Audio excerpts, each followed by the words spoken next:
Je voudrais du soleil vert, des dentelles et des théières, des photos de bord de mer, dans mon jardin d'hiver. Je voudrais de la lumière, comme en Nouvelle-Angleterre. Je veux changer d'atmosphère, dans mon jardin d'hiver.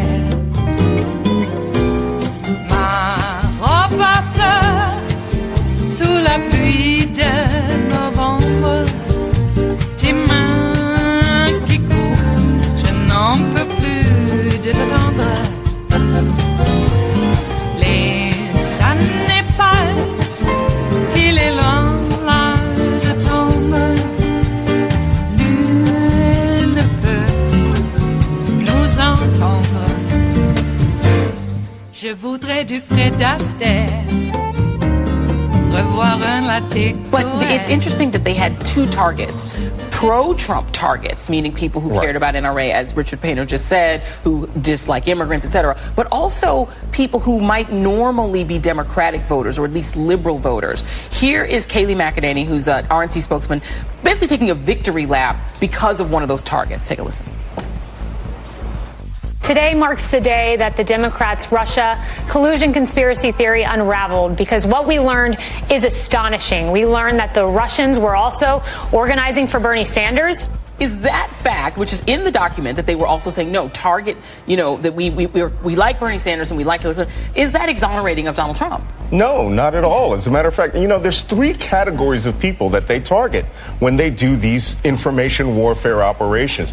They target unwitting assets, people who don't know that they're being played, witting assets, people who are either in their pay or understand where the puppet strings come from, and then, useful idiots and fellow travelers. There are many people out there who are useful idiots. Jill Stein's campaign, which received warnings from the Russian Green Party to say these people are playing you, and of course took away 2 million votes and the margins in Pennsylvania and Wisconsin. Yeah. Hillary Clinton could have won if Jill Stein was not being pushed by Russia.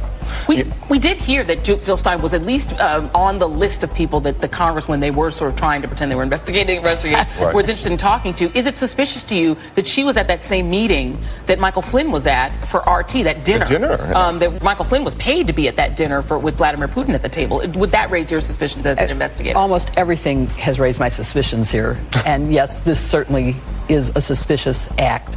And the fact that they were helping her and Sanders is because they were trying to hurt Hillary. Anything that would take votes away from Hillary would help Donald Trump. Their main goal changed when he became the candidate. Originally, it was just to disrupt democracy in our election.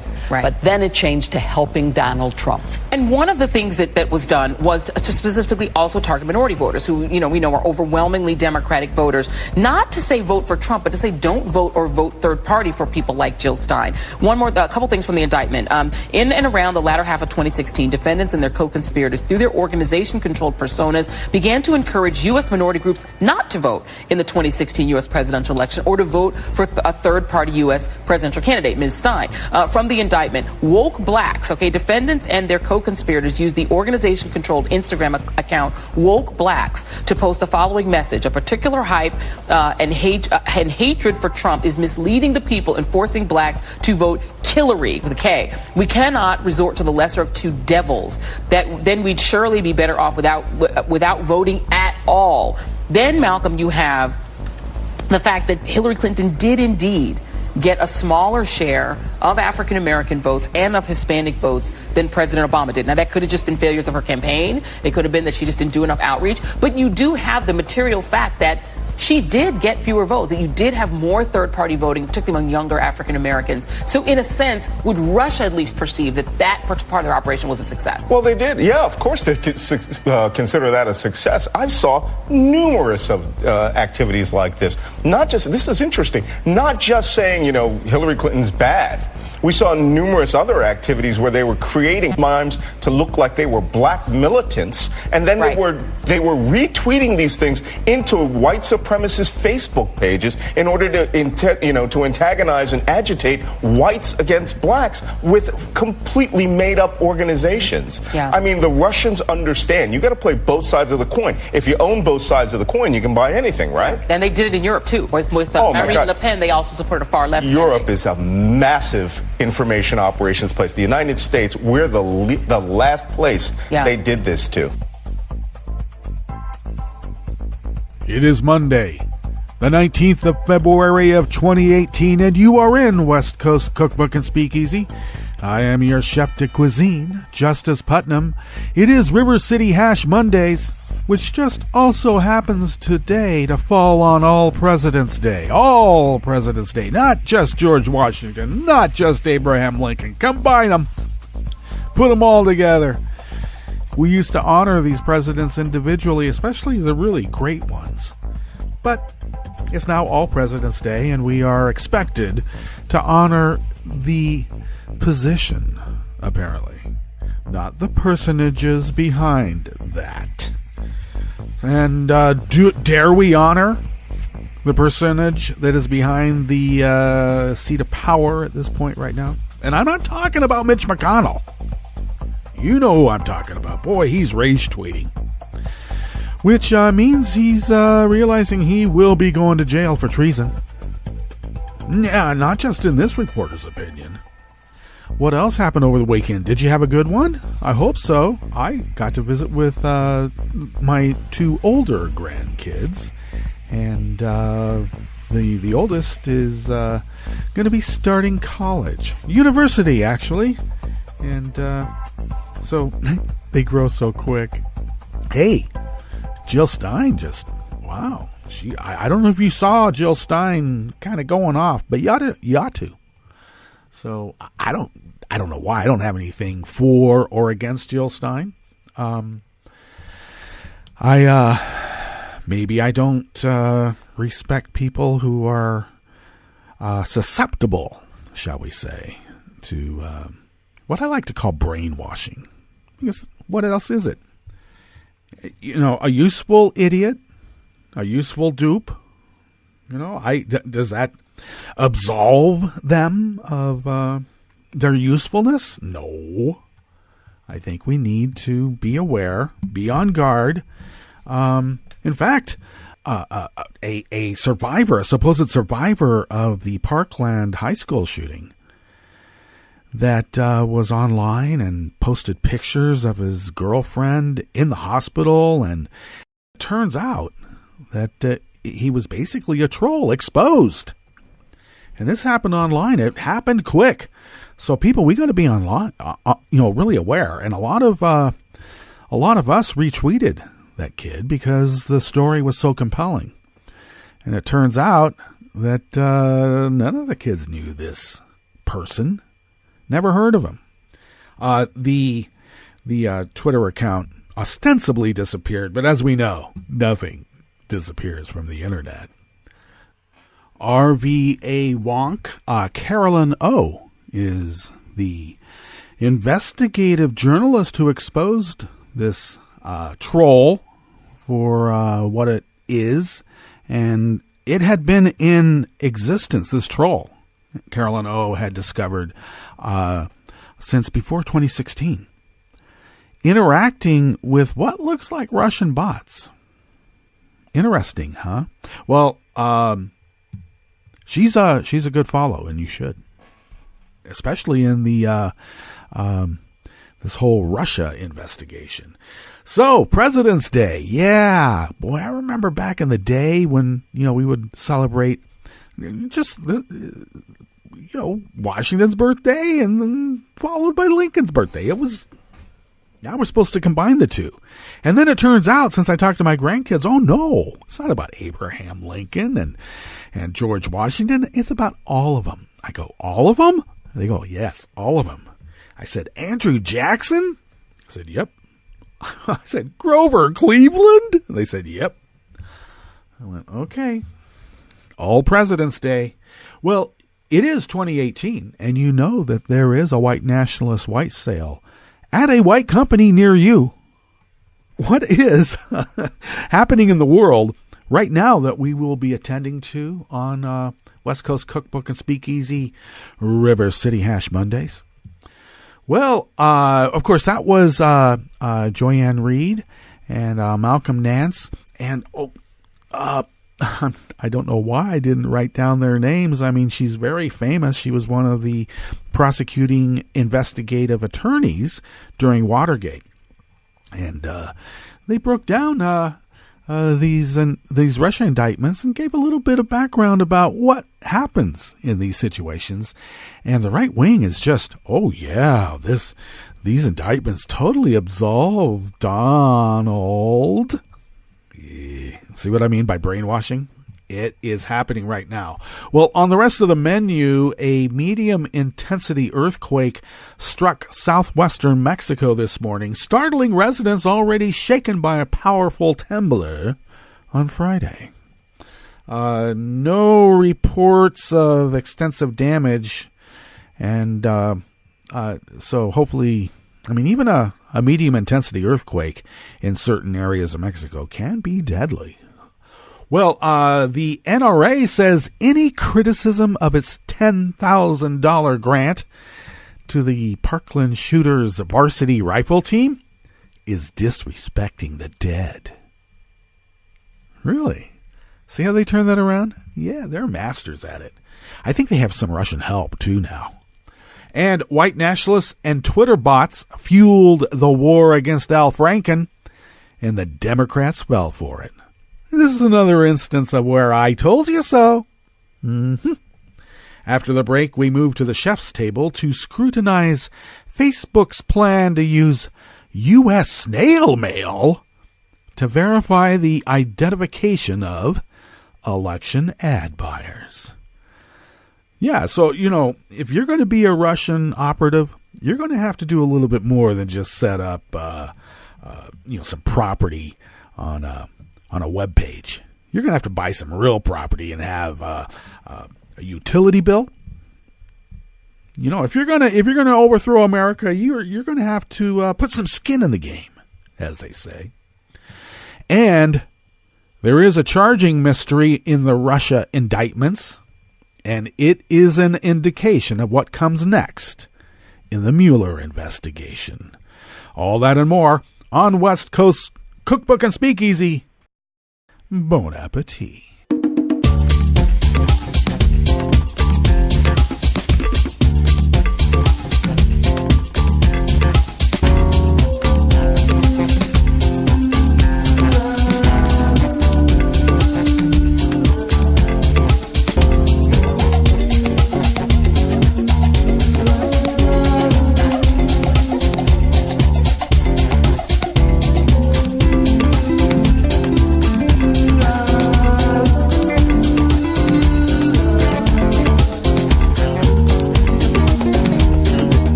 Well, we had a little bit of a problem with our homepage over the weekend. The vendor, I'm still getting up to speed about the flow chart on how of all the different third parties that we have to deal with in which to make our broadcasts happen.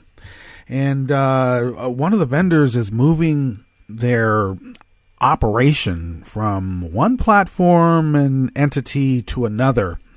And there was a bit of a hiccup. So thank you, Tom, and thank you, Arliss, for correcting that. Indeed. So the homepage is up and running. And if you go to netrootsradio.com, the player is right there, and it's a wonderful player. So you can listen there.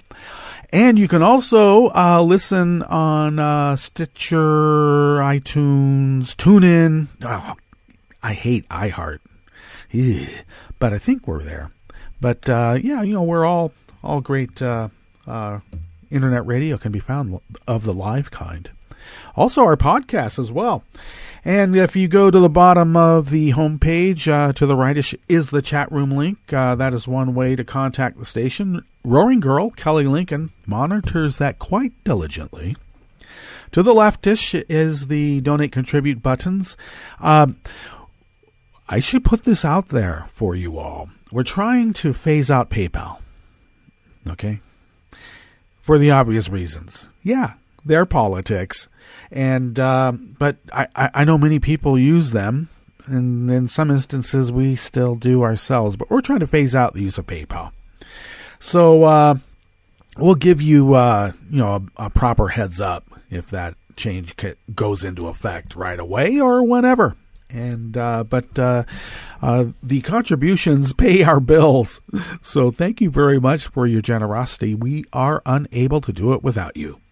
And, okay, so podcasts of West Coast Cookbook and Speakeasy can be had by way of Spreaker, TuneIn. I got to check if I'm on the iTunes registry. Yep, used to have somebody else do that, kind of. Oh, well, now it's up to me. That's fine. What did they say when we were growing up? If you want a job done right, do it yourself. Unless you don't know how to do it, then you have to ask for help. And that is okay. All right. So the first issue that we are attending to today is this earthquake. There was a quite devastating and deadly trembler on Friday. This is out of Agence France-Presse. A medium-intensity earthquake struck southwestern Mexico early today, scaring residents already shaken by a powerful quake 2 days earlier, though there were no immediate reports of casualties or damage. Well, I've been all through Mexico. Unreinforced adobe sometimes will crumble. The U.S. Geological Survey said the magnitude is 5.9, and it struck at a depth of 40.2 kilometers. That is considered a bit shallow. And so that's 25 miles. That's quite shallow. 25 miles deep. And some 20 miles northeast of the town of Santa Catarina, Mexican in Oaxaca State. So far, no impact has been reported, the country's Civil Protection Agency tweeted. And hopefully they have cell power or Wi-Fi going through. President Enrique Peña Nieto tweeted that the agency was in contact with local authorities. A 7.2 magnitude quake shook the same region on Friday evening. No one was killed by the seismic event. And this is what I had seen, actually, ancillary to the earthquake. A helicopter that was carrying politicians near the epicenter crashed, killing 14 people on the ground. Yeah, helicopters are quite unstable when you have quite a few people on them of varying weights and they move around inside. It can happen. So memories are still fresh of 2 earthquakes last September that killed a combined 456 people. And of course, Mexico sits at a spot where 5 tectonic plates come together, making it particularly vulnerable to earthquakes.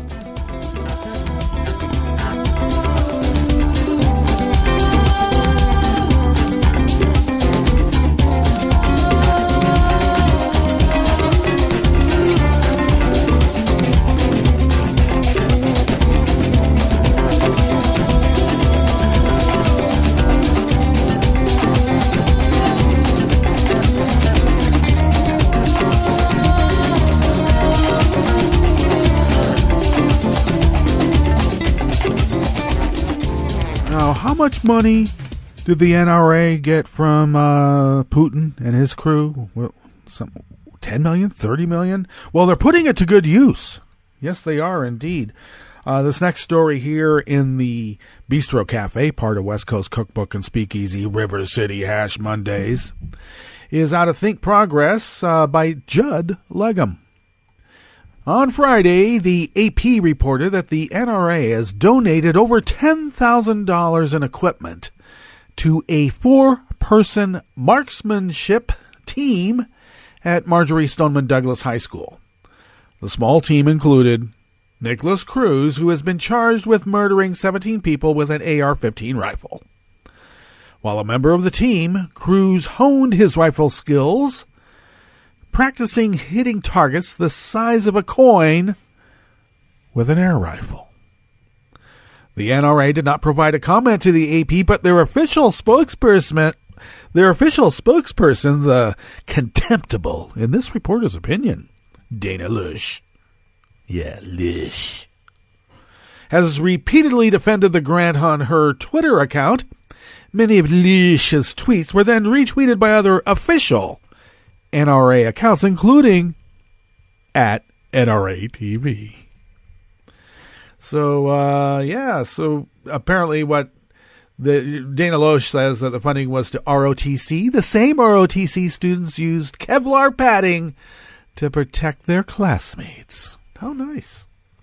And she also said that the grant was to junior ROTC. The other ROTC members protected students, and one heroically gave his life. I guess they, or how, the FBI didn't follow up on numerous reports of when our madmen don't merit your attention. This is Dana Loesch whining, oh, the FBI didn't do their job. They're all for law and order until they get their marching orders from Vlad. How quickly they turn. So, and yes, indeed, an ROTC student did die, a Mr. Wang, holding a door open for students so that they could get into the classroom and he could lock it. He was killed, and he's a hero. And there is a petition that for him to have full military honors burial, and I'm all for that. We should advance that petition. But the NRA strategy back here to Judd Legum, expressed through Loesch's tweets. I'm sorry, I have to pronounce it in the Teutonic way. I hope you don't mind.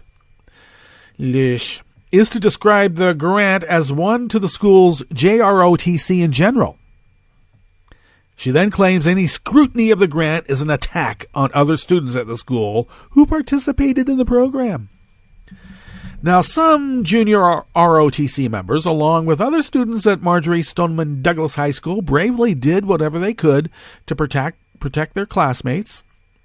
15-year-old Peter Wang lost his life trying to help others.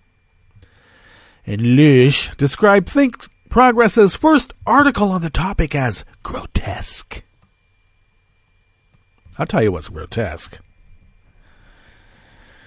The NRA retweeting Russian bots advancing this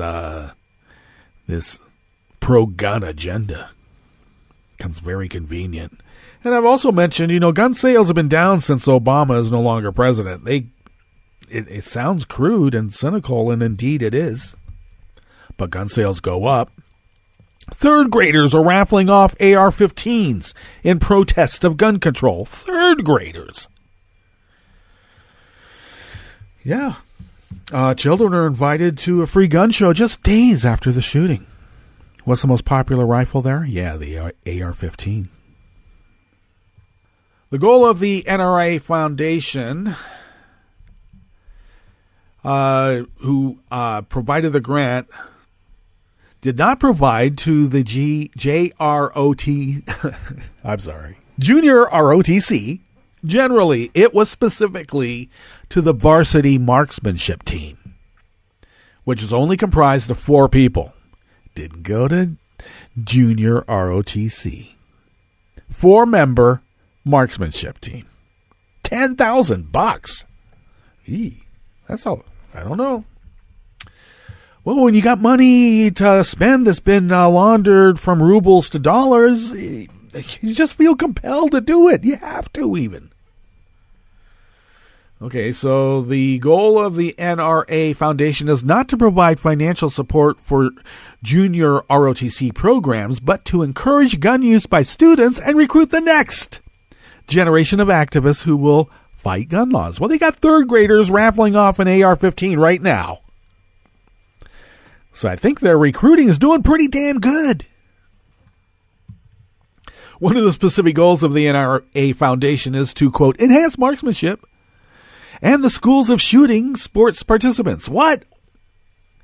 That was terrible grammar. It should be enhance marksmanship skills of shooting school. Yikes. They want to shoot each other? I think the NRA should learn a little bit about syntax and sentence structure here. I know what they mean. They want to enhance marksmanship skills of their shooting sports participants, not enhance marksmanship skills of shooting sports participants. I don't know. One of the people who benefited from the effort, though, was Nicholas Cruz. The NRA donated nearly $2.2 million to schools across 30 states in 2016 that we know of. The purpose of these donations include cash grants and equipment is clear, to expose as many young people as possible to guns. Well, sure. You know what we should do is on loudspeakers on campuses, they should just have like rapid gunfire going off all the time and explosions. Get kids used to it. I mean, how else are you going to survive in a war zone, huh? Well, at the same time, the NRA is working to make sure state legislators do not pass gun restrictions, including those that would prevent high school students from purchasing an AR-15. You can't vote. But, who needs a ballot when you got bullets? Get what you want and get it now. Currently, 1.6 million high school students can legally purchase an AR-15 in their home state. I don't know. I think we should keep weapons of war out of the hands of kids, unless they've been conscripted or otherwise joined the military on their own accord. They should not be able to roam around to the gun ranges of America, figuring out and pretending how to kill other people, because that's what an AR-15 does. You don't hunt with it. Okay, politicians who sit in their gilded House and Senate seats funded by the NRA tell us nothing could have been done to prevent this. We call BS. They say tougher gun laws do not decrease gun violence. We call BS. They say a good guy with a gun stops a bad guy with a gun. We call BS. And that was Emma Gonzalez, of course. To every politician who is taking donations from the NRA, shame on you. High school student Emma Gonzalez. If politics really is just an extension of high school, wouldn't it be prudent just to let these high schoolers run politics from now on? I think we'll get the work finally done.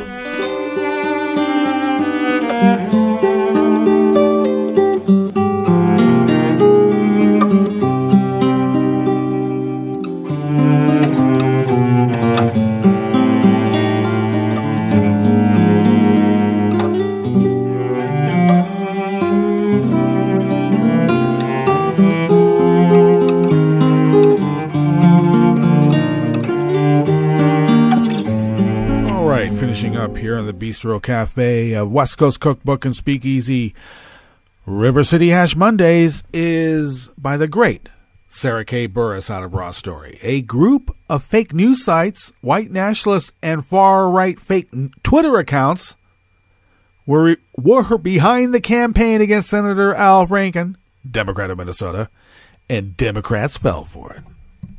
According to a report from Unhack the Vote, while everyone was focused on the Russian meddling of the 2016 election, another campaign was being run out of Japan. Leanne Tweeden's initial allegation against Franken was quickly turned into propaganda after being hinted at by Trump ally Roger Stone. It's not too early in the morning to use the term rat fuck, but the rat fucker Roger Stone, the guy who coined the term rat fucking. Yeah, from Watergate. This is all get back for Watergate. A group of Japan-based sites were created the day before Tweeden came forward with her allegations, and several Twitter bots ensured the stories about it went viral. The news was then picked up and fueled by Mike Cernovich and his fans, who issued thousands of tweets causing Franken fondles and Franken is a groper to gain traction. Meanwhile, 8 former female staffers of Franken's defended their old boss, but their voices were completely drowned out. Beginning on November 15th, Stone used one of his accounts that had not been banned by Twitter to spread his message. Roger Stone says it's Al Franken's time in the barrel. Franken next in a long list of Democrats accused of grabby behavior, the account tweeted. That day, RealUSA.site was created by a Japanese developer named Atasufumi Otsuka. A fake news site was grown and a second site popped up a few days later. Tweet and Story was promoted within hours by right-wing media from InfoWars and Breitbart to The Hill and KABC LA, where Tweeden's radio show is broadcast. The Alliance for Securing Democracy explained that Russian intelligence operations then ensured Al Franken was trending by November 17th using a group of 600 fake accounts. And right-wing control Charles Johnson tweeted, thinking of offering money to people who go on TV and say Al Frank is a predator. Just days later, Cernovich was not far behind, telling people he'll pay legal costs to anyone who wants to come forward to say they were a victim of Al Franken. While Johnson was tweeting out his message, Otsuka was starting another domain in Japan and building the second fake news site. The Google Analytics account ID and Apple App ID both match name servers and registration for the sites, according to researchers. Just prior to Democrats calling for Franken to step down, the fake news sites republished an article from a smaller site by Ijiwama Olua, urging women and activists to stop their defenses from Franken. Dear Al Franken, I'll miss you, but you can't matter anymore was the title. Thousands of fake Twitter accounts then ensured the article spread. From there, Senate Democrats, led by Senator Kirsten Gillibrand, Democrat of New York, went on the attack and demanded that Franken resign. Now, if you knew the Russians were going to do this, I guess you would tell your people, do not admit that you did this. Deny, deny, deny. They are going to be attacked. You'll just go right under the radar. Almost like a Russian plot. Well, we need to get to our break, and we will come back and go through the weather from around the world and finish up with the stories at the chef's table. You are listening to West Coast Cookbook and Speakeasy, and we will be right back. You are listening to netrootsradio.com. Please hang up and try again.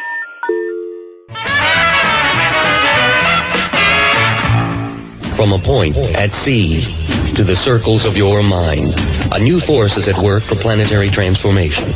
New radio for a new Earth. Every day I wake up at 5 to give Dad his medicine. Every day I wake up at 5 to give Dad his medicine. At 6 I make his breakfast. Every day I wake up at 5 to give Dad his medicine. At 6 I make his breakfast. At 7 I shower. Every day I wake up For at those 5. caring for a loved one, we hear you. That's why AARP created a community to help us better care for ourselves and the ones we love. Visit aarp.org/caregiving. Brought to you by AARP and the Ad Council. Food corporations and their academic cohorts keep trying to make an industrial tomato to rival Mother Nature's product. And they keep failing. They might consider this instead, the Rutgers 250. It's a revived version of the classic hybrid tomato bred in 1934 by Rutgers University and Campbell Soup. Its excellent flavor and texture made the Rutgers variety the tomato of choice for years, eventually accounting for 60% of all tomatoes grown commercially in the U.S. But it fell out of favor in the 1960s when big industrial growers in California and Florida switched to hard and tasteless tomatoes bred to withstand the crushing power of the harvesting machines they had begun using. The Rutgers variety soon disappeared from grocery bins and was forgotten until 2009. That year, with the good food movement mushrooming and with consumers demanding that supermarkets sell truly flavorful tomatoes, plant breeders discovered that Campbell still had genetic material from the parent plants used 75 years earlier to develop the original Rutgers variety. So, for 8 years, they've been working with it again, using crossbreeding techniques that go back to Latin America's pre-Columbian natives. Slowly but surely, they brought back the Rutgers and its natural flavor, glowingly described as, quote, the very taste of summer. The The resurrected Rutgers is not hard enough to be machine harvested and shipped across country, which is one of its major virtues. The fact that this tomato must be grown and marketed regionally is one step toward a decentralized, deindustrialized, and better food economy. This is Jim Hightower saying, instead of trying to squeeze nature into a high-tech corporate model, this tomato represents an understanding that our food system can and should cooperate with nature and foster the growth of regional economies. Need an antidote to the progressive blues? Want some good news about how grassroots folks are rebelling against the corporate powers and winning? Well, here's an easy-to-swallow pill for you, the Hightower Lowdown. Hightower's monthly newsletter will give you the lowdown, even as it lifts you up. It's 4 pages a month, jam-packed with facts you can use, actions you can take, and Jim's own Texas humor, all for only $15 a year. To become a lowdowner, go to hightowerlowdown.org. Welcome to 60 Second Civics, the daily podcast of the Center for Civic Education. I'm Mark Gage. The states, although limited by the Constitution and the Federal Voting Rights Act, still make some decisions regarding voting rights. All states have laws saying only citizens have the right to vote, although the Constitution does not require this. Every state requires that people must live in the state for a period of time before they can vote, and all states except North Dakota require citizens to register before voting. To register to vote means to have your name added to a list. Voters are required to register to ensure that they are qualified to vote and to keep people from voting more than once. Throughout our history, we have used our Constitution to achieve nearly universal adult suffrage. Today, almost every American of voting age has the right to vote. This has made the United States one of the most democratic nations on earth. In recent years, however, there has been a steady decline in voter turnout for elections. If the United States is to be a country that is truly of, by, and for the people, it is essential that the people exercise their right to vote competently and responsibly. Responsible voting is essential to democracy. That's all for today's podcast, 60 Second Civics, where civic education only takes a minute.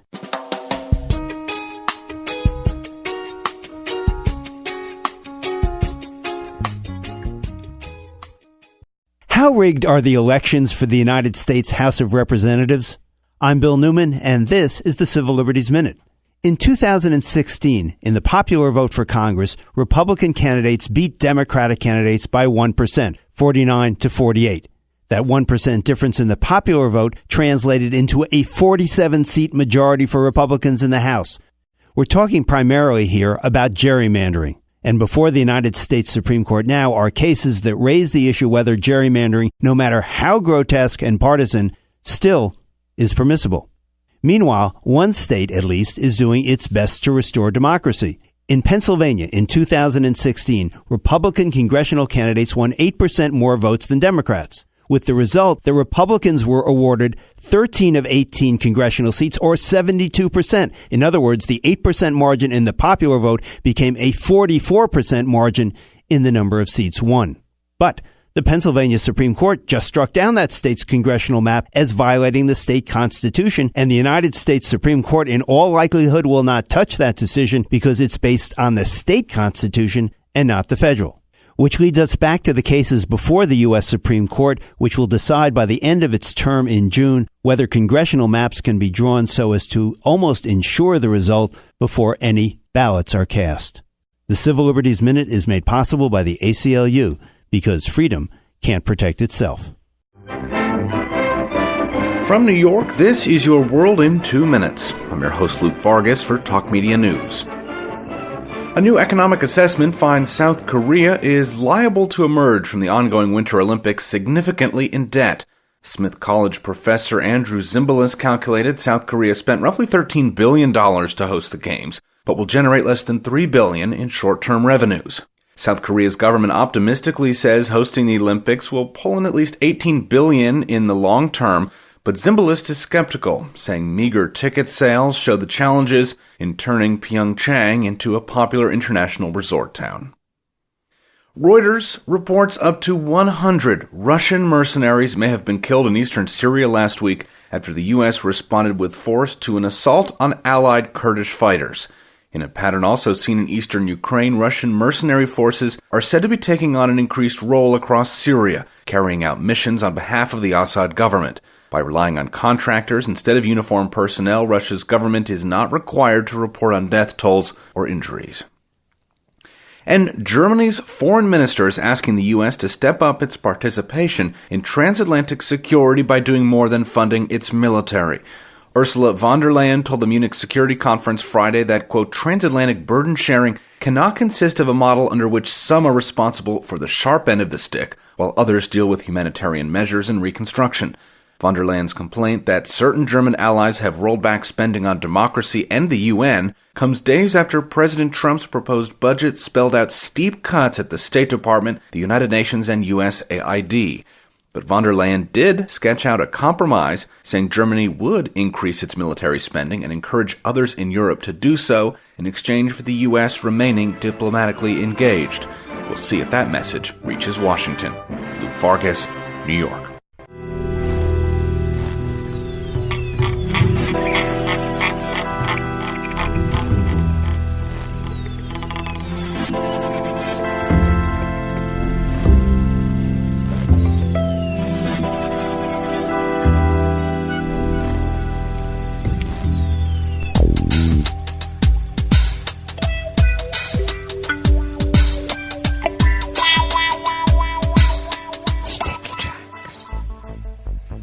Thank you for accompanying us to the chef's table here at West Coast Cookbook and Speakeasy, River City Hash Mondays.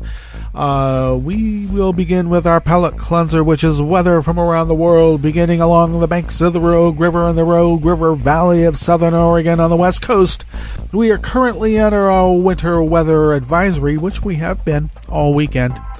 It is currently 31 degrees. According to the Weather Underground, it feels like 30. Instead of 31, it feels like 30.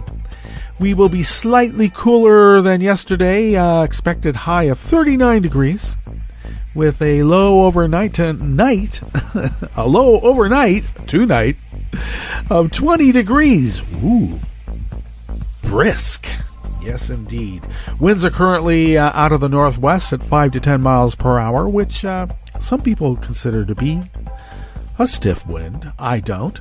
Seems, I don't know, not quite light and variable, or a little more than light and variable.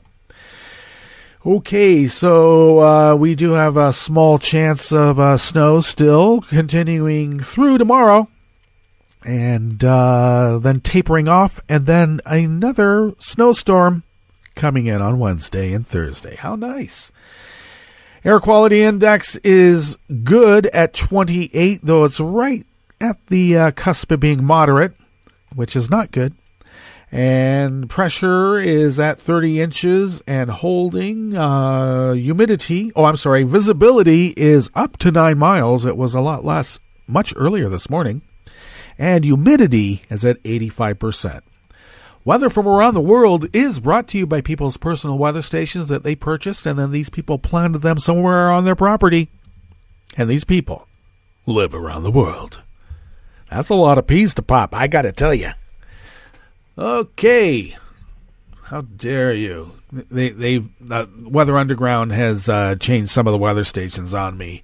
So St. James, United Kingdom is near London, but I won't back into London if you don't mind. Is now 52 and cloudy. Paris is 42 and cloudy with freezing temperatures expected to cause problems with infrastructure. Kiev is 30 degrees and partly cloudy. Kabul is 49 and fair. Hong Kong is 66 and partly cloudy. Tokyo is 44 and cloudy. Sydney is 70 and cloudy with lots of wind. San Francisco, California is 41 degrees and sunny. And New York is 40 degrees Fahrenheit and fair. And that is weather from around the world, brought to you by people's personal weather stations that they purchased. These people planted them on their property, and these people live around the world.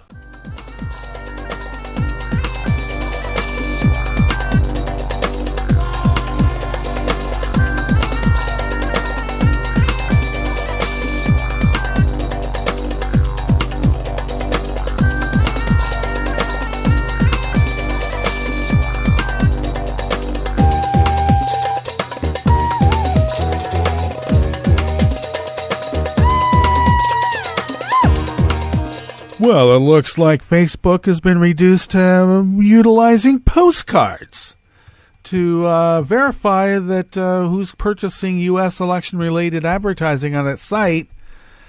Are actually people allowed to do that by law? This is out of Reuters by Dustin Volz.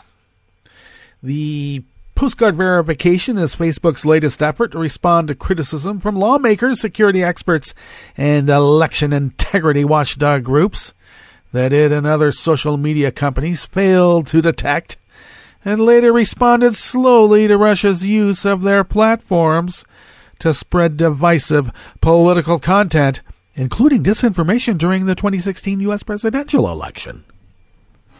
Isn't that what we've been talking about all along?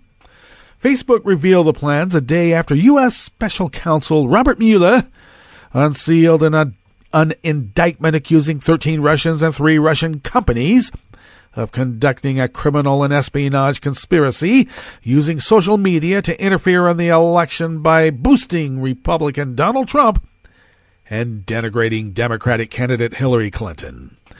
And Republicans all across America, especially those who have a lot of money that's been laundered from rubles into dollars, they're saying right now, what was wrong with that? The process of using postcards containing a specific code will be required for advertising that mentions a specific candidate running for a federal office, Katie Harbath, Facebook's global director of policy programs, said. The requirement will not apply to issue-based political ads, she said, because that's where the real money is. And that's where the anonymous donors really kick in. And it's really good. I mean, we got projections to meet. Don't you know that those angel investors in the very beginning really want their money back now? Well, if you run an ad mentioning a candidate, we're going to mail you a postcard, and you will have to use that code to prove you are in the U.S. I see counterfeit postcards on the horizon, don't you? Okay.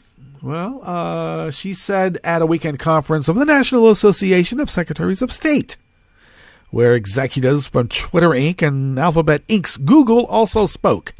It won't solve everything, Harbath said in a brief interview. And I'm sure she mumbled under her breath, thank God.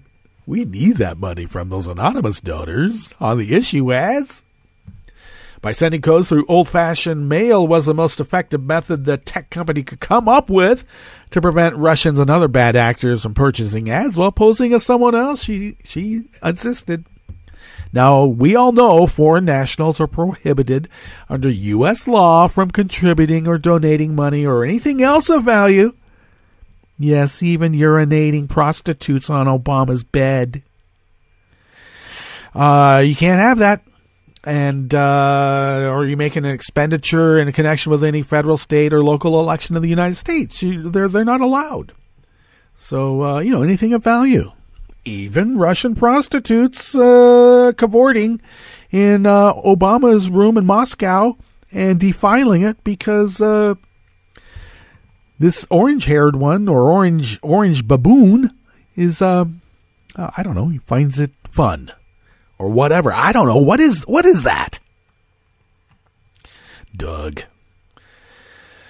Okay, the indictment released on Friday laid out in specific detail how prosecutors believe Russians adopted false online personas to push divisive political content, including ads. The Russians also posed as Americans to stage political rallies in the U.S. and persuade real Americans to engage in pro-Trump activities. And even, your best friends and family can succumb to this. I know I have a Trump bro. He's also, not he alone, but a lot of these Trump bros believe in the prosperity gospel. So you got one brainwashing on one side, and then you got another brainwashing right along the line, and they really come together to imbue a certainty in the world that is really in contravention to everything that is true. There's no other way to put it. They are living in an alternate reality. Now, Harbaugh did not say when Facebook would begin relying on postcard codes, but said they would be in use before this year's midterm congressional elections in November. Yeah, we'll do it definitely before Halloween. Okay, how's that? And a Facebook spokesman declined to provide further details on the plan, but referred to a company blog post from last October, announcing plans to roll out more robust identification verification measures for political advertisers. That blog post did not specify what the verification process would entail, and now we know. Snail mail, postcards with a barcode. Yeah, no one's going to be able to figure that one out. Les pieds nus dans le sable, dansez maintenant et jetez vos ennuis dans les vagues qui dansent, balancent au gré du vent salé. Dansez maintenant. All right, this last article here at the chef's table at West Coast Cookbook and Speakeasy, River City Hash Mondays, is out of Just Security magazine by Bob Bauer. Now, the special counsel's indictment of Russian individuals and organizations brought campaign finance law for the first time into formal charges in the case, but this development came with a mystery. The indictment alleges facts that support charges of federal campaign finance law violations, such as the prohibition on foreign national contributions, but does not charge any such offenses. This is clearly not for want of evidence, since the indictment sets out in considerable detail the millions in foreign national spending to influence the 2016 election. Yet Bob Mueller omitted any direct charge for violations of the Federal Election Campaign Act. Instead, the indictment builds the campaign finance issues into a conspiracy to defraud the United States. It alleges that the Russians conspired to obstruct the capacity of the Federal Election Commission to enforce the law. The act of obstruction was a failure to report their illegal expenditures. If the FEC did not know about the expenditures, it could not enforce the law. Now, of course, those engaged in illegal campaign finance activities, such as spending from foreign national sources, won't ever make an exception and comply with self-incriminating reporting requirements. And the irony of the premise that the FEC would get the job done if given the needed facts will not be lost on those who have observed the agency's decline. But there is a theory, of course, behind the structure of the charges, and it might hold a clue to what comes next in the campaign finance phase of the case.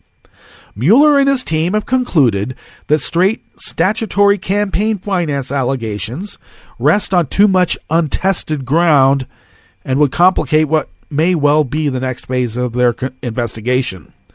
This consideration would not affect the foreign national side of the case. Foreign nationals are plainly prohibited from spending in the manner detailed in the indictment.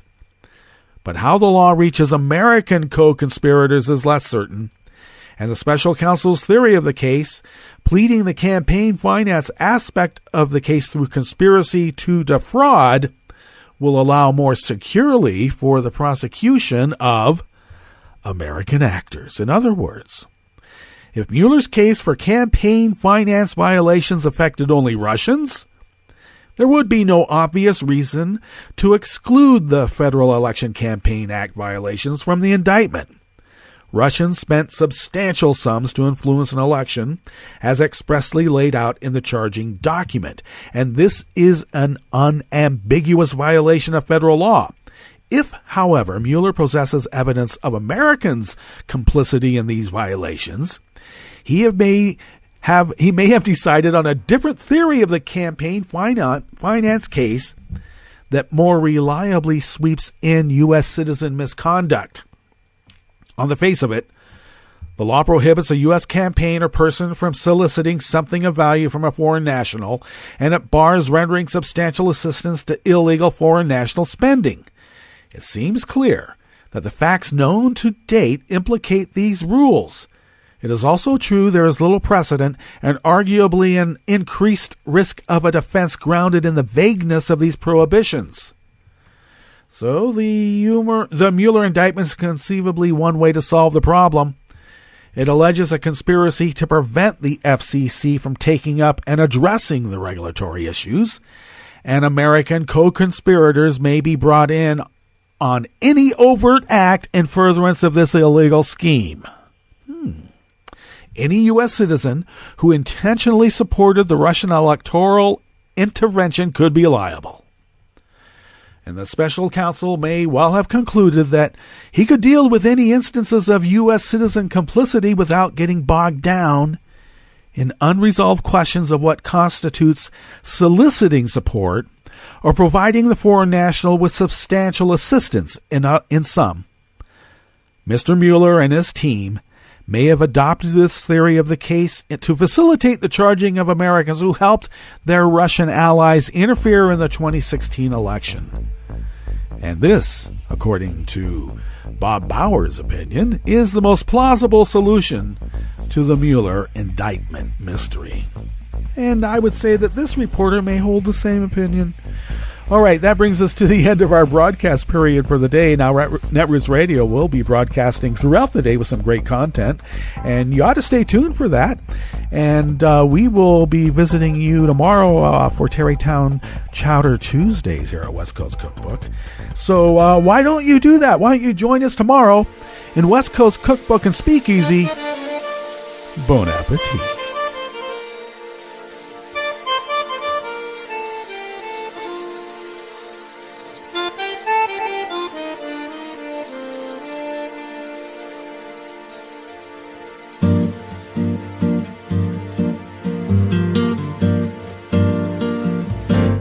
Je voudrais du soleil vert, des dentelles et des théières, des photos de bord de mer, dans mon jardin d'hiver. Je voudrais de la lumière, comme en Nouvelle-Angleterre. Je veux changer d'atmosphère, dans mon jardin d'hiver. Ma fleur sous la pluie de novembre, tes mains qui courent, je n'en peux plus de t'attendre. Les années passent, il est loin, là je tombe. Nul ne peut nous entendre. Je voudrais du Fred Astaire, revoir un latte Goël. Je voudrais toujours te plaire dans mon jardin d'hiver. Je veux déjeuner par terre, comme au long de golfe clair. T'embrasser les yeux ouverts dans mon jardin d'hiver.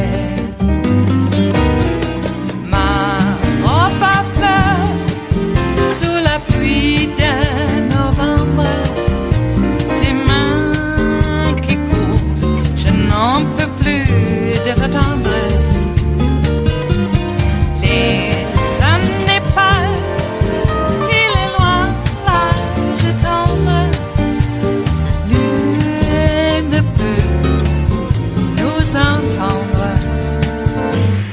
Ba-da-da-dum-di-da-dum. Ba-da-da-dum-di-da-dum. Ba-da-da-dum-di-da-dum.